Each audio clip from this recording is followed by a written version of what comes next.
We've spoken before on the program about the epic, infamous Dodgers at Braves game of May 1st, 1920. The game where pitchers Leon Cador and Joe Oshger went all the way for Brooklyn and Boston, respectively, in an extra inning contest that was called for darkness and mercy.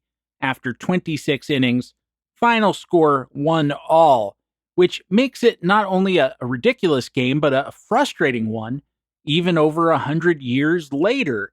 They played nearly 3 full games in the space of 3 hours and 50 minutes and didn't get a decision out of it. There were a bunch of 1-for-10s and 0-for-11s in that game. Well, 1 0-for-11. I believe Cador himself went 0-for-10. His pitching line, which will never be equaled or bested, well, it will never be equaled except for Oshger, was 26 innings, 15 hits, 1 run, it was earned, 5 walks, and 7 strikeouts. The run that he gave up came in the 6th. Right fielder Walton Cruz hit a 1-out triple, and the next batter, third baseman Tony Bokel, singled him home. That brought up future Hall of Fame shortstop Rabbit Moranville, generally not a slugger, but in this case he hit a double. But Bokel, trying to go first to home, was out at the plate, 8-1-2. If not for that play, we might not remember Leon Cador today. Because after that play, seemingly everyone on both sides decided to stash their bats and go up to the plate with their hands empty and just pantomime trying to get a hit.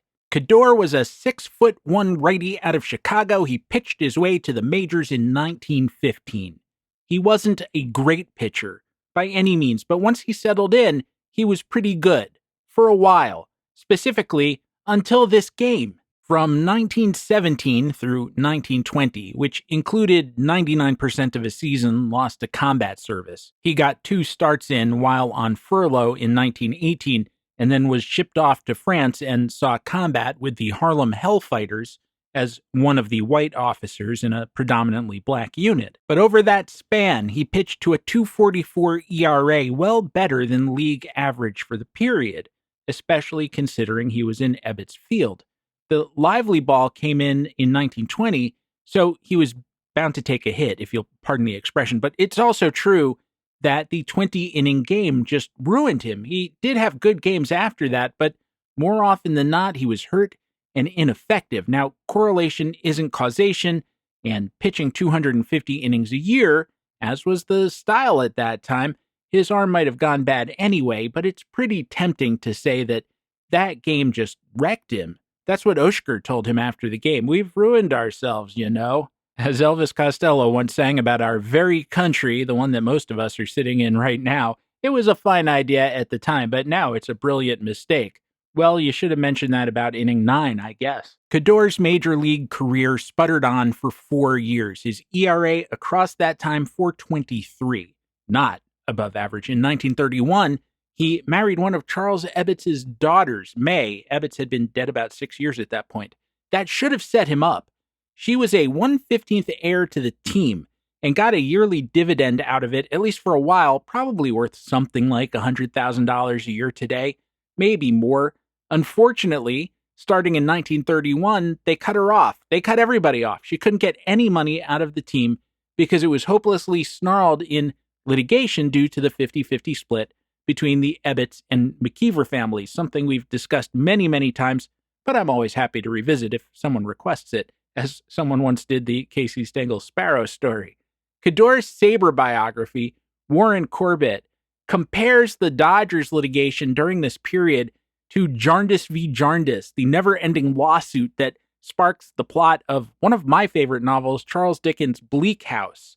Growing up, my favorite of his books was Great Expectations, but as an adult, I think Bleak House is my favorite. He doesn't quote the key passage, but I will. Jarndyce and Jarndyce drones on.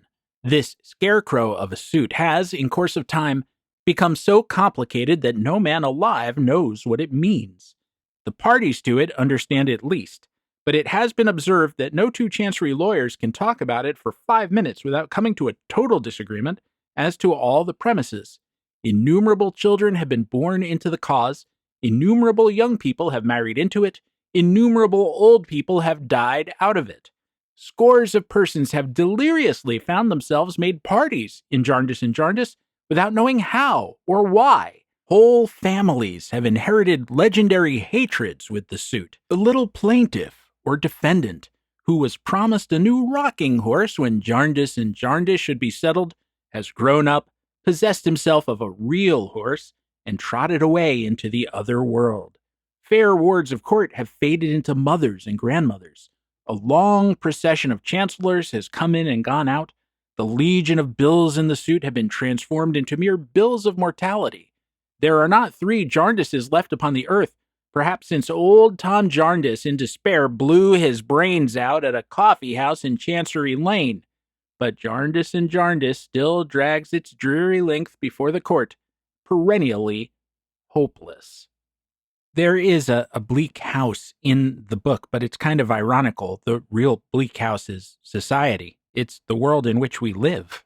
And all these years later, who can argue with old Chuck Dickens about that? Much like the many people that Dickens just mentioned, Mrs. Cador did not live to see her father's estate resolved. And this is still relevant to us, because if you want to know the history of the Dodgers and how they ended up jumping across a continent 3,000 miles to go from Brooklyn to Los Angeles, every aspect of that move was made possible. It probably would have happened anyway. Well, somebody would have gone to Los Angeles. Obviously, Bill Veeck tried to take the Browns there in the 50s before they moved to Baltimore and was denied. That's why they moved to Baltimore.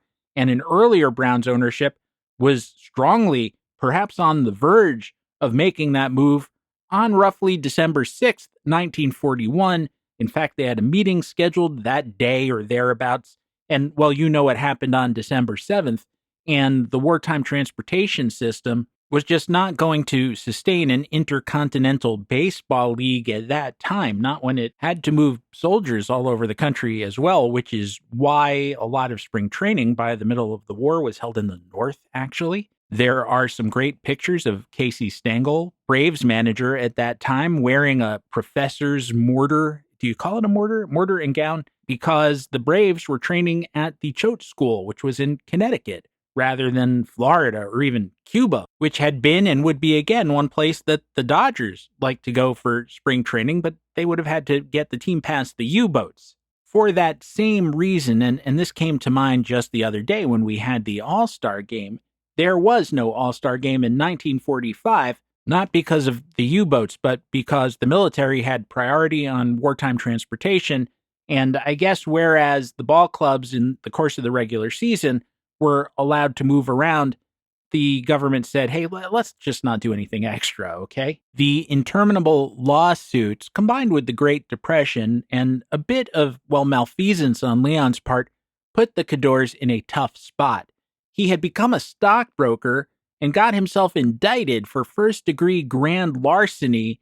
He was accused of lifting shares from his clients without compensation. I don't know if he lost his license at that point, but I do know that after that, he was no longer in that line of work, and that he and his wife ended up broke and on relief, which is what they called welfare at one time, and now we call assistance. When the papers caught up with the Cadors in 1936, he sounded, so much like a desperate American hustler of almost any era. I don't know my Arthur Miller well enough, but does this sound like Death of a Salesman to you?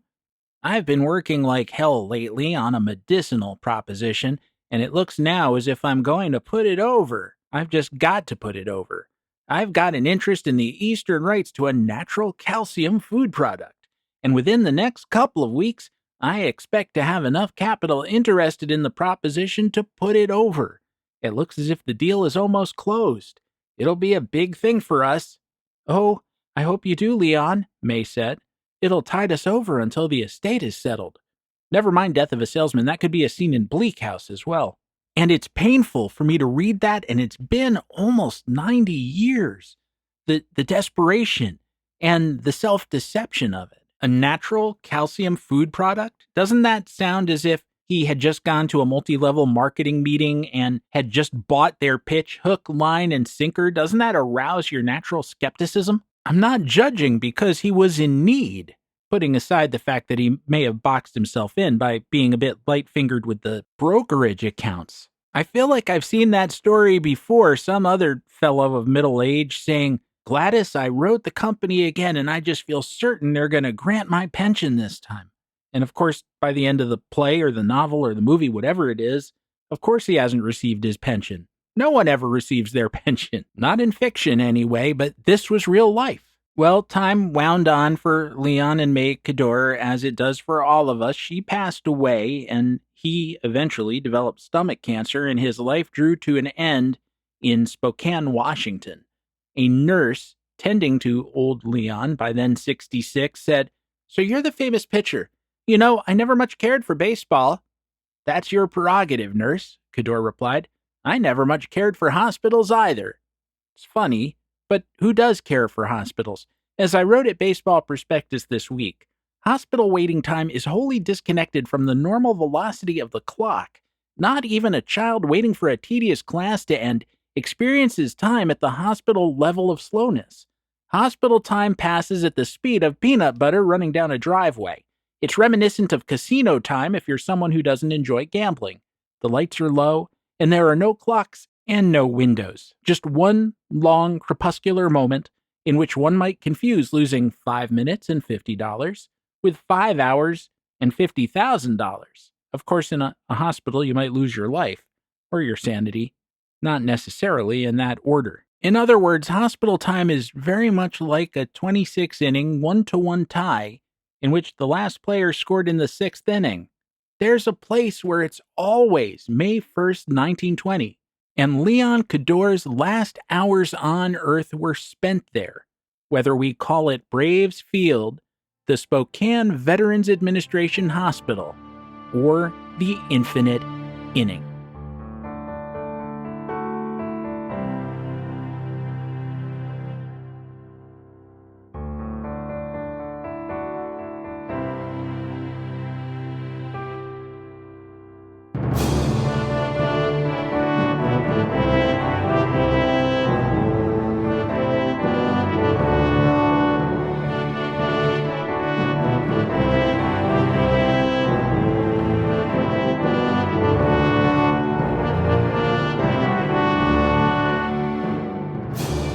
Well, hello there, and welcome back to the show, Infinite Inning, episode number 384 in an ongoing series. Collect 'em, trade 'em if you dare. You don't want people to notice you have such riches in your possession.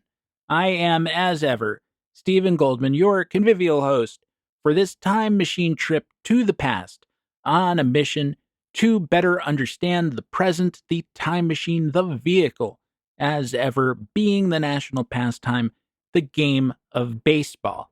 You will note that though last week I said again I would try to get the show out on Thursdays from now on, we are still coming out Friday night, Saturday morning. That is, again, not my fault. If you read the Baseball Prospectus piece that I quoted from, if you happen to read it, you are under no obligation. Then you know that my mom, my elderly gray-haired mom, was taken ill this week and needed some intervention, needed her family to step up and make sure that she was going to be okay. And ultimately, I had to decide as the grown-up kid on the spot that she needed to go to the hospital. So there was a whole production with ambulances and doctors and people in coats of various colors. And I've lost a lot of time this week. I need a full week to produce one of these episodes, primarily because the research takes me a while. It takes me a while to figure out what I want to say to you in any given week, and then I need to pepper it with facts. I don't just talk off the top of my head, but I try to find things that you might not have heard and that I might not fully know about, or maybe I know really well, but at the same time, I don't want you to just take my word for it. I want to flesh it out with eyewitness testimony and things of that nature. And here's the other issue about my knowing things as I crest the hill of my life. That sounds dire, but let's stick with it. And I think this was a crack. It might have been Jimmy Pearsall who made it about an elderly Casey Stengel when he was managing the Mets. He said something like, "They say Casey has forgotten more about baseball than I'll ever know. That's the problem. He's forgotten it." And I feel that way about some of the stories I want to tell you. And sometimes I have to work my way backwards over a good deal of memory and material to remember when it was between the 1990s and now that I might have written about a particular event in baseball history and then never thought about it again. But I remember it just well enough to know that I know it, or of it. The other thing, and I know I've said this before in many different shapes and forms, but you'd be surprised how long recording takes. At least if you're me, you might have only 45 minutes to an hour of material that you want to talk about. Well, first of all, I always find other things to say as we're talking. I try to be improvisational. And the other thing is that my brain and my mouth just don't work very well together. And I may intend to say Rogers Hornsby to you, but what comes out is Schenectady eggplant. And sometimes I realize what I'm saying in the middle of trying to say Rogers Hornsby, but saying Schenectady eggplant. And what comes out is some unintelligible mix of the two. That is where the old delete and rewind buttons come in quite handy. And so, the plan to get the show pushed back by a day each week to Thursday, that remains on the books, but in abeyance for however long it takes me to get the old gal back on her feet again. And the good news is that she will have the opportunity to do that, because whereas things were looking rather dire a few days ago, I think, knock wood, we are now past the moment of crisis. Briefly, as I already alluded to it, this week at Baseball Prospectus, my piece was called Rained Out at the All-Star Game. It wasn't rained out. I wasn't rained out, except metaphorically, because the crisis that I just alluded to took place on the evening of the game. I was not able to see the game, and yet I was able to think about it a lot because, as I said, hospital time allows for a lot of rumination. It invites it, in fact, because quite often you're either watching someone you care about in extreme distress or you yourself are in extreme distress, and that, at least in my case, seems to require playing a game of This Is Your Life, or This Is Your Life with that other person, or sadly, This Was Your Life, in either context. I covered a lot of ground, both philosophical and baseball-wise, in that piece. I hope you check it out. It includes thoughts on Lou Gehrig's famous four-homer game of June 1932, the bad poetry found in greeting cards, and a very strange discussion I overheard in the emergency room in which I thought, given the symptoms that were described, that the person in question was going to receive a very dire diagnosis, like, put all your affairs in order. I'm so sorry to have to say this to you, but it's curtains. And instead, what they were told was, try Metamucil. I can't get over that. I was gobsmacked.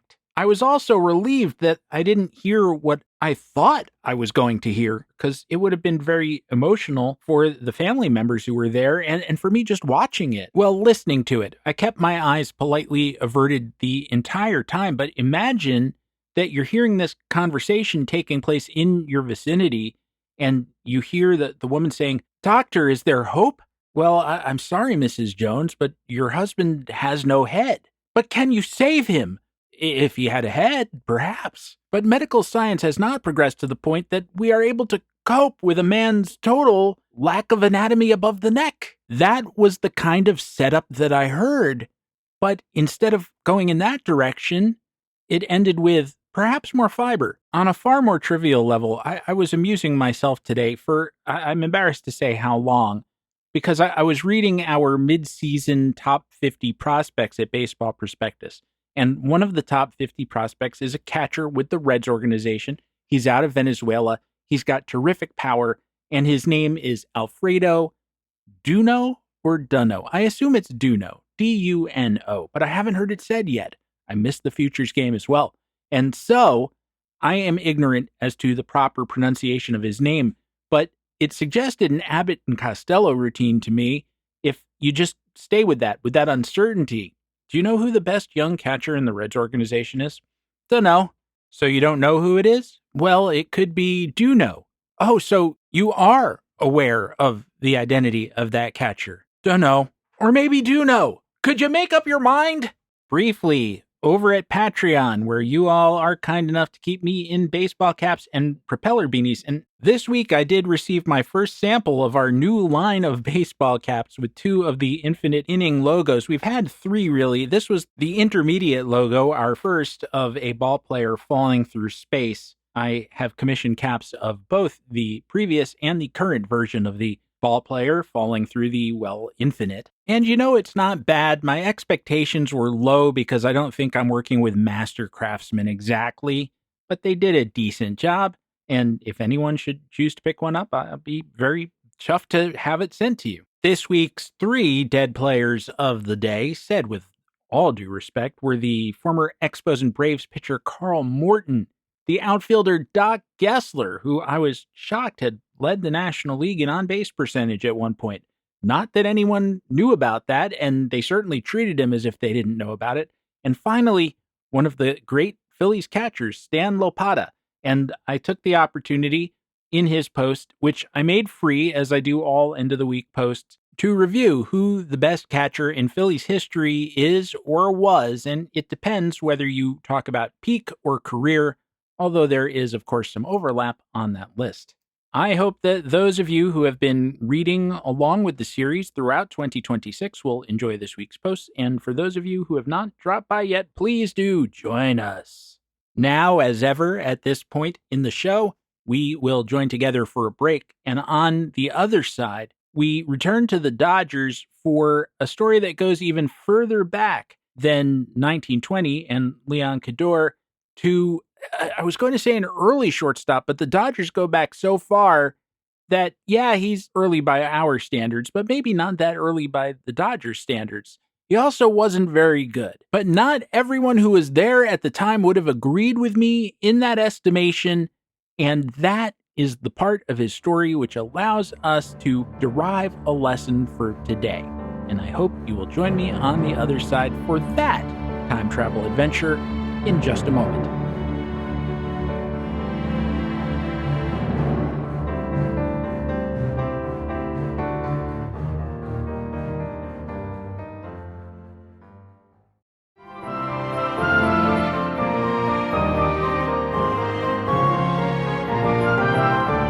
Often we make judgments about people based on too little information. There's a line from Maya Angelou that's been repeated so often by now that it's become a cliche. Sing it along with me. But before you do, remember yet another cliche, which is it's a cliche because it's true. When someone shows you who they are, believe them the first time.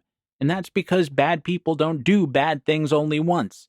Once they reveal themselves as capable of hurting you, they have an increased propensity to do it again. That's just the way things work. The partner who cheated on their ex to get with you has a higher percentage chance of cheating on you to get with their next partner than someone who did not. Again, once there's an established chance of something happening, it can happen. I know that seems obvious. Think about a potential volcano. We know that under these acres, there's a pool of magma that's bubbling up, and it may want to get out at some point. Well, one day it does. And now there's a new volcano on the planet. So we've now gone from, it had the potential to erupt, but it never had. And as long as it hadn't, we couldn't say that it would. But now that it has, we can feel more confident in predicting that at some point it might erupt again. All of us have a little dial within us, to be extremely metaphorical for a moment, that wavers between morality and immorality in all of our dealings, personal, professional, whatever. And for many of us, it never goes past the midline. We start on the moral side, we treat people well, or we try our best to do that. We may bounce up against that in our worst moments,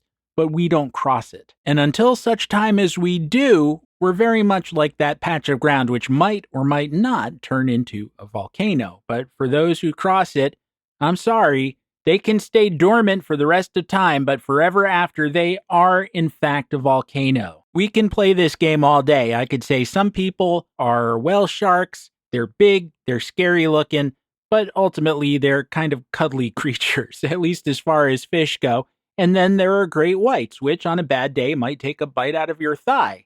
And until a person reveals themselves one day or the other, they're all whale sharks, but they could potentially be great whites. And once they do take a bite out of your thigh, it's Hannibal Lecter time for the rest of eternity, because you just can't rule out that possibility, can you? Parenthetically, they keep a whale shark at the Georgia Aquarium in Atlanta. It is very much worth the trip if you can get down there for a Braves game and a visit to the whale shark. I wholly endorse that. Say Steve sent you, and the whale shark will look at you and say glub, but it would have done that anyway. Now, having said that, I will stick an asterisk on our Angelouism, because sometimes it's a bit ambiguous as to whether they have just showed you who they are.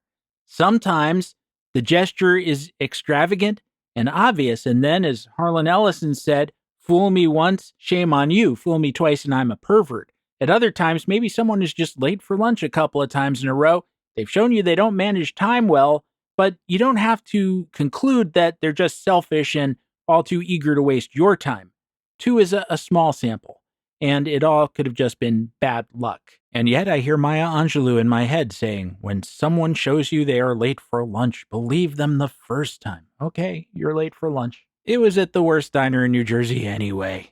I was spelunking around in some very old Dodgers reporting, as I am wont to do, and found a note from early in the 1906 season. It was from an exhibition game played by the Dodgers, then referred to as the Superbas, although, as always, from now on in this episode, I will use those terms interchangeably. I'd love to see a Dodgers alternate uniform that had Superbas on it, though. That would be a deep cut. They were playing in Columbia, South Carolina, working their way north just before the start of the regular season, which did not go well for them, by the way. The Dodgers of 120 years ago were not nearly as good as the Dodgers of today. They lost their first 6 games in a row and 10 of their first 11. They did improve after that. It's hard not to, but they were still a borderline case to lose 95 or 100 games as they headed into September. They went 20-16 over the final month, though, and got away with 88 defeats. As I was looking them over, as the scouts used to say, I found this note. The hard ground had Phil Lewis buffaloed. He refused to field the wingy ball in practice and took things easy during the game. I love wingy ball, but it left sort of a bad impression with me. Now, on the one hand, maybe Phil, whoever he was showing good judgment. It was just a spring training exhibition. The grounds were not professional, and there's no need to take a bad hop grounder in the grill in a game that doesn't count. Conversely, I thought, well, is that a team player?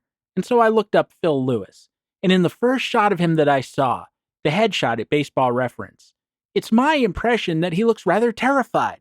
He seems as if he's just noticed someone to the photographer's left who's coming at him with a rather large knife. And so I made a judgment about who he was. And that was enhanced when the next thing I read was that he begged off a game that September, claiming a touch of malaria. This was a 21-year-old kid from Pittsburgh, not a former member of Theodore Roosevelt's Rough Riders, although you will note that the time period is such that that wasn't out of the question. He was a bit young for it, though, and although I can't swear that he didn't visit South America or simply the South, so who was Phil Lewis? If there have been 100 starting shortstops to have played for any amount of time with the Dodgers, he's probably about number 99. He played baseball at Cornell University. He was a big guy by the standards of shortstops at the turn of the 20th century. They were then expected to be little fellas, water bugs, but Lewis was frequently described as husky. When I was a kid, each autumn my mother would take me to a department store and buy me a winter coat that always had, somewhere on the label or on the garment itself, the word husky on it. And I thought, is this the brand name or a comment on my physique? It might have been both. I haven't thought about this in many a decade, but now that I bring it up, I guess maybe that's just the way that a certain style of kid's coat is referred to as husky. It's not a passive-aggressive way for the world to tell you to lay off the Fig Newtons after school. Phil Lewis had one full season in the minors with Baltimore of the Eastern League in 1904. He hit .294, not with much else, and Charles Ebbets picked him up. He made his major league debut on April 14th, 1905, and from that moment until he got hurt towards the end of the 1908 season, he was the Superbas starting shortstop. At that point, he suffered a foot injury, claimed that it might develop into a fallen instep, and he sat in favor of the 20-year-old Tommy McMillan, which was actually the right idea for the Brooklyn team, but the wrong player. From 1899 through 1903, the Dodgers had one of the greats of the period, Bad Bill Dallin, at short. He was a Hall of Fame level player and remains one of the best players who hasn't received a plaque. I've mentioned him many times on the show. He had as his nickname suggests, sort of a rough personality at times, but he was a 75 WAR guy, give or take. It was nearly 40 years until Pee Wee Reese came along and gave them their next great shortstop. Everyone else either couldn't hit or couldn't field or was past their prime. Some of them could do one or the other, or they had done it 5 years earlier, but not with the Dodgers. I feel obligated to mention Linus or Lonnie Fry here, who would later play second base with the Reds on 2 pennant-winning teams. He was a very good offensive player. He had a little bit of pop. He walked a ton, but he developed the yips with the Dodgers in part because the Ebbets Field fans were so close and they were so hard on him, and he did make a ton of misplays at short. He just did not have the arm for the position. He wasn't so much a failure as a fiasco, whereas they had a number of players who you would just refer to as outright failures. Phil Lewis was part of that whole parade, doing his part as the Dodgers twice lost 100 games in his 4 years as a starter. They lost 104 games in 1905 and 101 in 1908. As dark as things were at times in the 120 years since then, they've yet to recross that threshold, and I don't feel that it's wholly a coincidence. To paraphrase Ring Lardner, although Lewis was a poor hitter, he also couldn't field. As a hitter, he averaged .242 with a .281 on base percentage and a .282 slugging percentage in 508 career games, every one of them with Brooklyn. Given that it was early in the Deadball era, it was a very low offense time, those averages aren't quite as bad as they sound, but they also are very far from good or even average. He did get a little better with his fielding year by year. Again, it was an earlier time, error rates were high, and the gloves were primitive. You might recall a visit the Red Sox made, probably for the Hall of Fame game, to Cooperstown in the 1980s, and they gave the players a tour, and Wade Boggs was looking at some of the gloves from back then, and he asked, with all seriousness, how did anyone ever catch a ball back then? Because as you know, the difference between your Thinsulate gloves this winter and what they used back then, they're not that far apart.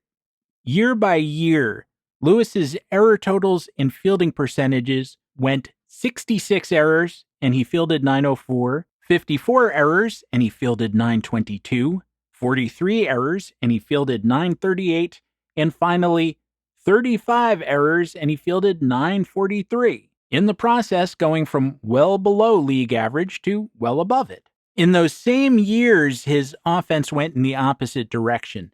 In his second season, 1906, he hit .243, .309, .279. In a league that averaged .244, .310, .310. To shorthand that, the league OPS was .620. His was .588. Is it good? No. Is it average? Also no. Is it kinda okay by the standards of light-hitting glove men? Then yeah, kind of. Except he wasn't a glove man. Not with over 50 errors that year, and that was his offensive peak. He was a little worse in 1907, and in 1908, he hit only .219 with a .243 on-base percentage and a .267 slugging percentage, and I don't care if the ball was made of lead. Those are not good averages. They were not in context. They are not, no matter what you do to adjust them. And the Dodgers finally said, enough is enough. And although there was no free agency at the time, there was no pressure in any way for them to get rid of him. It's not like he was making a ton of money. The Dodgers were asked, Charles Ebbets was asked, is he going to be back next year? And Ebbets simply said, no, we're on good terms, but no. I will do my best to place him somewhere else, but even if I can't, no. It's possible he was just being nice. We'll get back to that in a second. After the Dodgers let Lewis go, he spent about a half dozen years with the Milwaukee Brewers of the American Association, a very competitive league, playing in a way that was pretty consistent with what he did in the majors and never got another call. One reason, I suspect, well, he began the 1910 season with Indianapolis.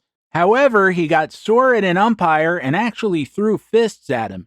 The Indianapolis management said, "We don't tolerate that," or words to that effect, and they cut him. The Brewers then signed him, but he also did that sort of thing in Milwaukee. And the odd part of it is that they took the opposite attitude that Indianapolis did, saying, "Boy, that Lewis kid sure shows spunk." Usually teams don't feel that way because they get fined, there are suspensions, they don't have the use of the player. Forgive me for yet another Casey Stengel anecdote, but he talks about this in his memoirs, that when he was managing Toledo of the American Association, that started roughly 16 or 17 years after Phil Lewis got there. Casey hadn't even gone up to the majors with the Dodgers until, 1912. At the beginning of that period, he was still also playing. He would get into fights with the umpires. He would get suspended. And then he would spend a week watching the game from the stands instead of sitting in the dugout and coaching the team. And the ownership said, "We're paying you to manage, and if you are under suspension, you can't do that. We would prefer it if you actually did the job that we were paying you to do. So could you please cut it out?" And he was smart enough to realize, yeah, I'm getting in my own way. I'm not doing my job. And so he did tone it down quite a bit.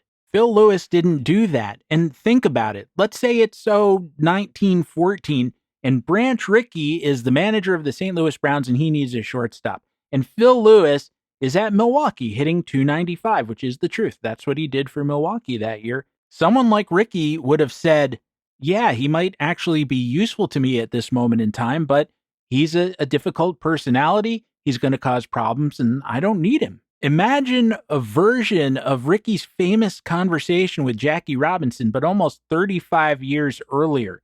The conversation where he told Jackie, "I need a man with the courage not to fight." If he had sat down with Phil Lewis and said, "Phil, I need a shortstop who has the courage not to be a complete idiot." And Lewis said, "I'm sorry, I can't do that." Points for honesty, Phil, but I'm afraid you're going back to the sticks.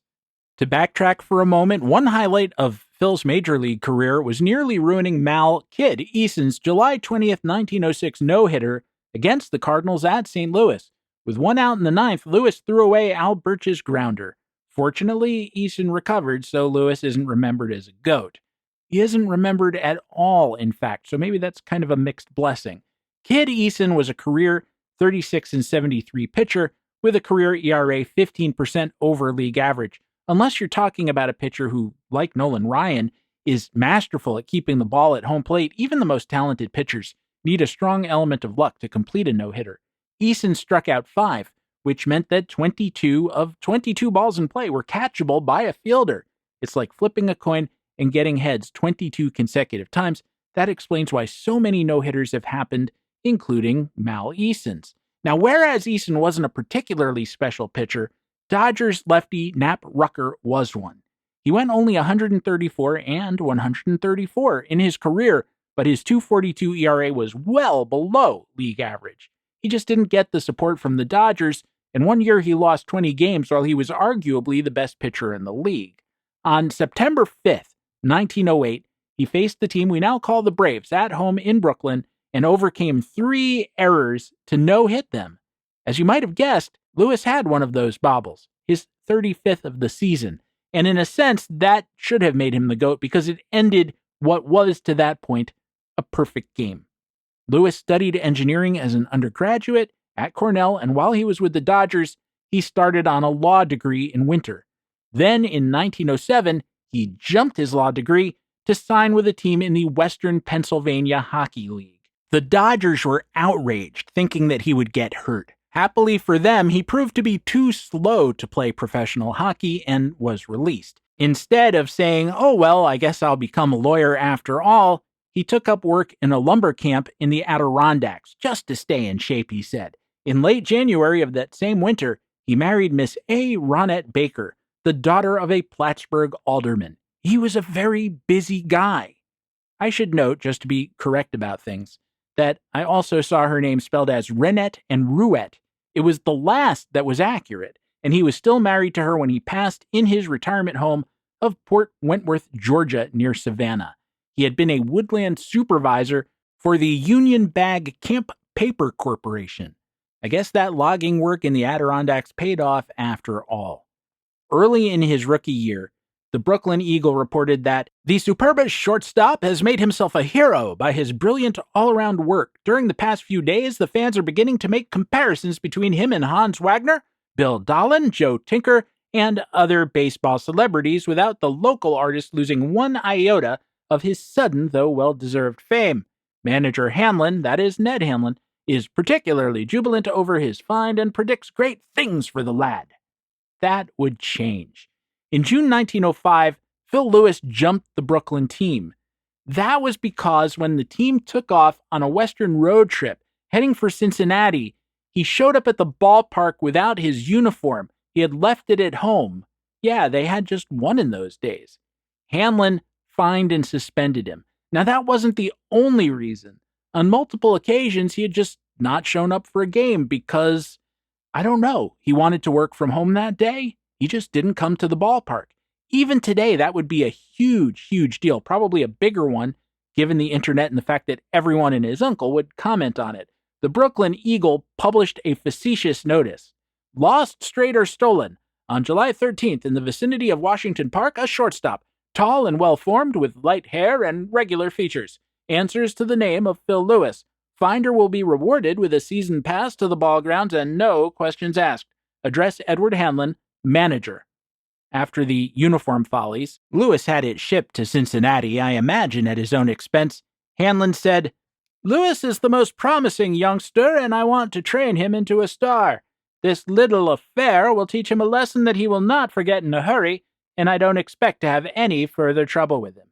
But he didn't play for about a month. Now, I wouldn't say we're overdue for a break by about a month, but it is about that time.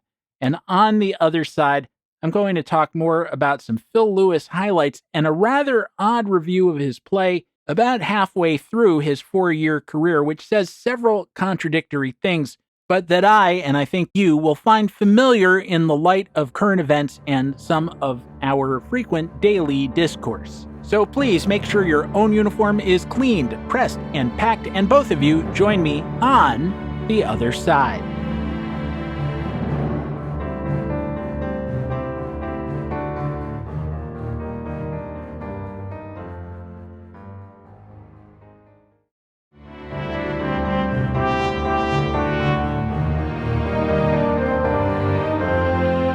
Not long after Ned Hanlon put Lewis back in the lineup, he had a 5-error game at shortstop, part of an 8-error day for the Dodgers. They somehow won that one, and yet stranger, they won it by a score of 2-1. Yes, it was a pitcher's duel, despite fumbles all over the field. The Reds had the best hitter in the National League that year, an outfielder Cy Seymour, but he was rested that day.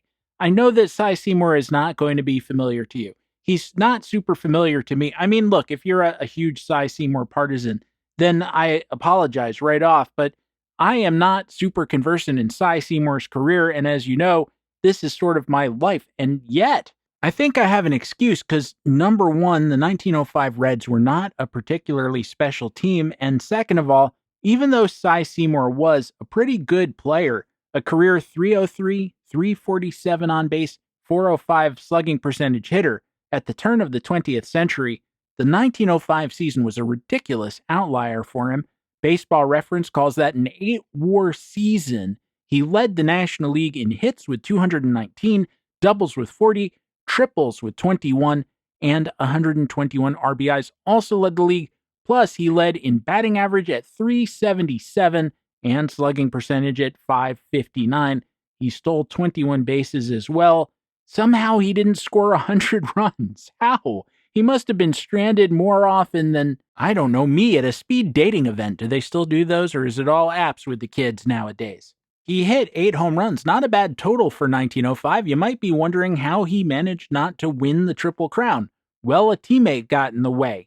Right fielder Fred Odwell, an oddly insignificant player, hit 9 homers that year, while also averaging .241, .293, .359, and led the National League. I don't think I could come near naming the yearly home run leaders off the top of my head. I could make some educated guesses if you give me a given year, but Wow, I wouldn't name Fred Odwell, not in a million chances. What I'd probably do is say Davy Cravath over and over again until I stumbled on the right set of years. Similarly, point me towards the National League between 1974 and 1984, something like that, and I'll just repeat Mike Schmidt until you have to pay up. Hopefully you get a certain number of wrong answers. But we were talking about Phil Lewis's 5-error day. Here's how the Brooklyn Eagle game story went. Lewis had the day of his life.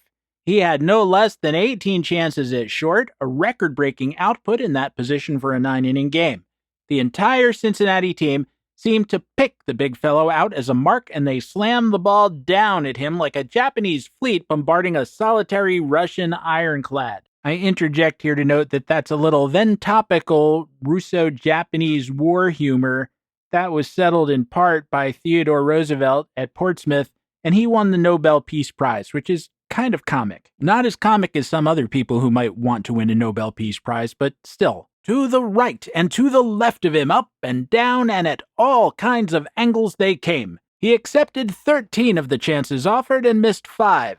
Those 5 errors were mostly on difficult chances, but the more he foozled, the harder he worked and the louder he shouted encouragement to the pitcher. "Don't mind me, keep at 'em, Strick, old boy," he yelled after he made 2 bad misplays in succession in the 7th. One of which was the throw into the bleachers on which Admiral Schley scored his home run. The bombardment was just as heavy in the last inning, but Lewis had settled down at the final call and won the game with a great play when the bases were full. Strick, old boy, was the pitcher Elmer Stricklet, who needed all the help he could get, just not of that kind. In addition to missing games due to functionally running away from home, he had some real medical issues.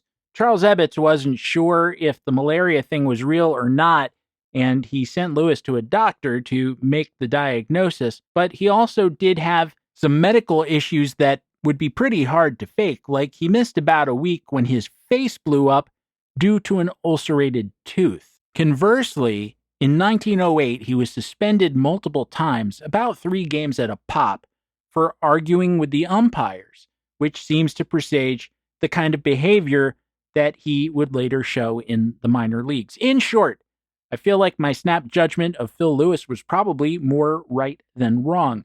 But here's what really bugs me.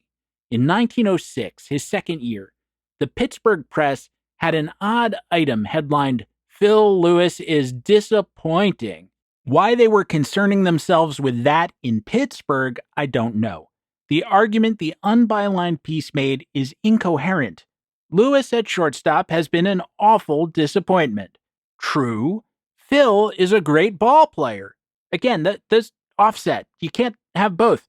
But, the story goes on, the fact that a player is a star doesn't do a team any good if the player fails to deliver the goods. Now, again, he's a star, but he's not doing his team any good because he doesn't deliver. How does that describe a star? Did he have great hair? It continues. It matters little the cause for Phil's downfall. He certainly has not made good. Well, wait a minute. I thought he was a star.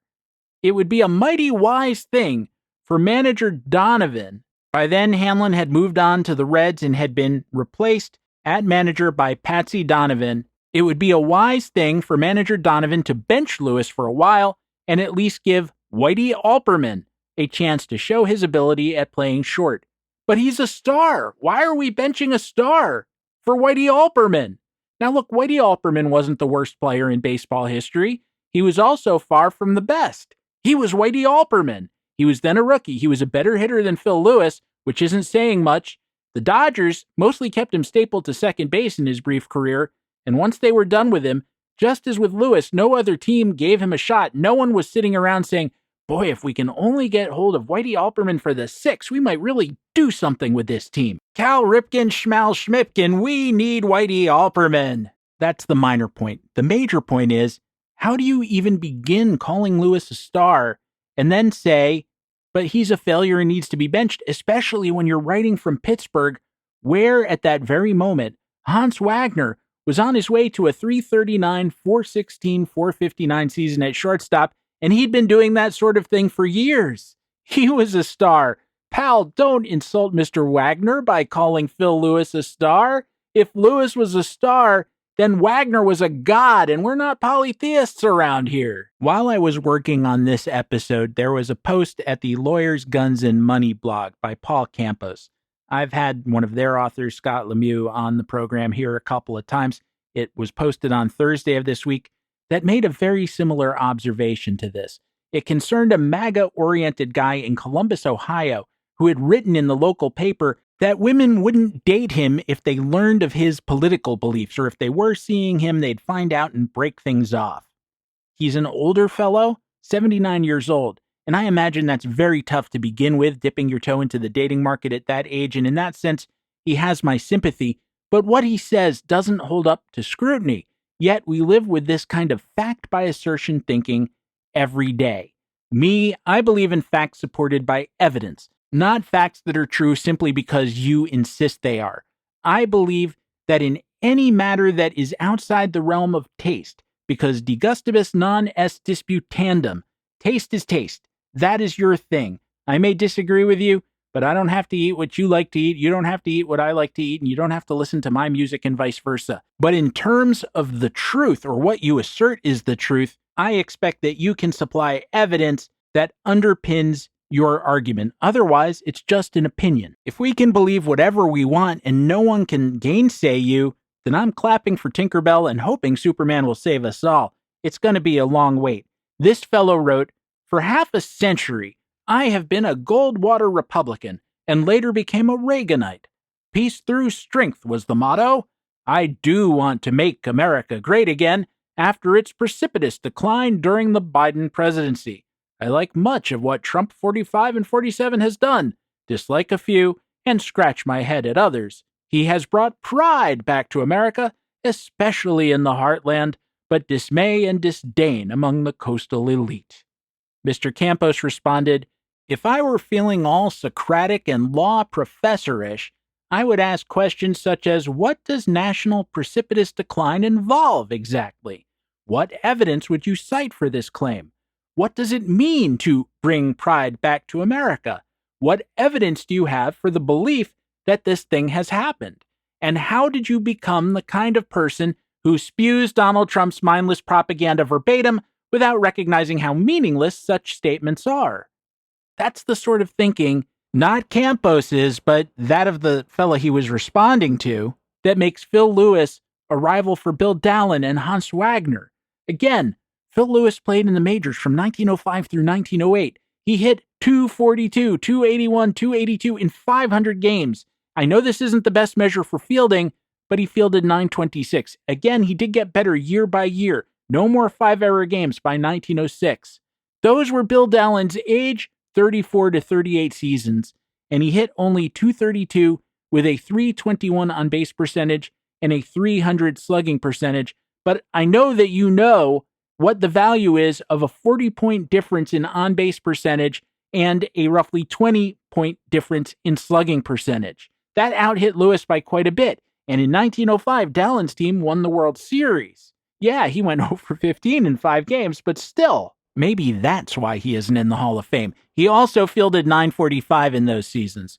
Brown shortstop Bobby Wallace, who is in the Hall of Fame, hit .260 with a .330 on base and a .335 slugging percentage during that period, which wasn't just good for a shortstop, it was above average. And Wagner, he hit .352, .417, .506. Yet another future Hall of Fame shortstop, though very belatedly, was George Davis. He was almost exactly the same age as Dallin, so he was coming to the end as a player, having been in the majors since 1890. He hit .255, .328, .313, and fielded .949 during those years. So again, he was about 40 points better on on-base percentage, more than that actually, and about 30 points better on slugging, and of course fielded more cleanly. So, had you been there, you might have liked to ask, on what do you base your argument that Phil Lewis is a star, or the best shortstop in baseball? And how do you reconcile that with your demand that he be benched for Whitey freaking Alperman? You know, Whitey Alperman, whose face hangs on a banner over the front door at Cooperstown, glowering down at all who enter, whose bust is on Mount Rushmore, and if it's not, it will be there any day. And my point here is not to pick on this rather dumb anonymous article from precisely 120 years ago, because that's shooting trivia in a barrel, but rather I want to identify a form of non-critical thinking that is eternal and applies to everything, not just baseball. We need to describe what people do and then conclude who they are or what they've achieved, because if you do it the other way around, that's not thinking. It's not even observing. It's just heaving out terms that you like or wish for and hope that they stick without anyone pointing out that you don't know what you're talking about. That's why we're in a lot of trouble and why Phil Lewis is our shortstop at the Supreme Court, our shortstop at the Capitol, and for some fella who can't pick up a girl in Columbus, Ohio, our shortstop in the White House.